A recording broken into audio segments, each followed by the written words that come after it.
Joins us live this morning to show us what is going to happen. Laura. Yes, Claire, now you see me and now you don't. And it was a very quick arraignment for Sierra DeRike this morning. Let me paint the picture for you just a little bit. That 26-year-old was on the second floor of this building. She walked in wearing an orange jumpsuit.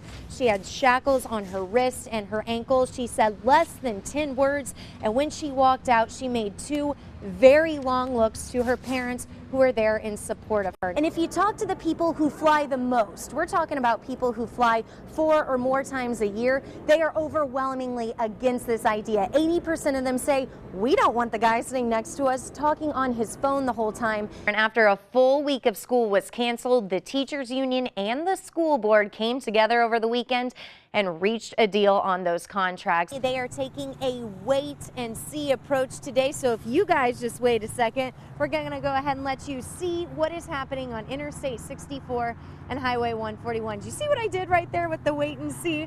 Well, you can tell not too much of anything other than traffic, no precipitation, but hey, just give it a few hours. It's going to be a much different story. Good news to report this morning because the deputy chief of Normandy tells me his officer is just fine. In fact, he's already been released from the hospital. He was sent there not because he was shot or anything, but because he slipped on ice and cracked his head open.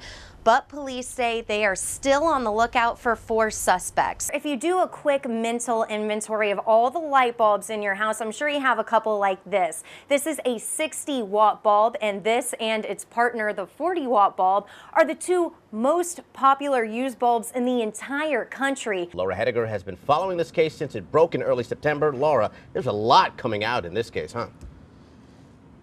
Yes, there is, Andre, and honestly, this is a day that we have been anticipating. We thought there would be more charges in this case.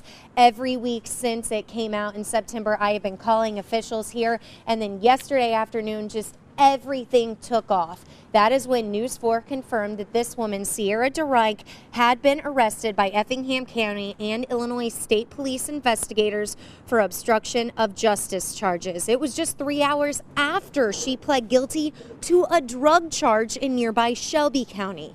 Yesterday's arrest comes from a statement that police say Sierra DeRike made the morning she reported her own daughter, Willow Long, was missing. But that is the morning after police say DeRike's own brother says he killed that 7-year-old. Now, those siblings, Justin and Sierra, they are both currently sitting in that dark building right over there. That is the Effingham County Jail.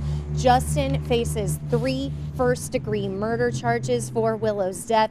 He will be back in court a month from now. He will be facing the same judge that Sierra is going to be facing later this morning. As for Sierra, she is being held on a $75,000 bond. I ask officials here, why is that bond so high? All they would tell me is, quote, they had their reasons. Her arraignment will be at 11 o'clock this morning. I will be in it. I'll have full details on what happens inside there coming up on News 4 at noon. Reporting in Effingham County, Laura Hettiger, News 4.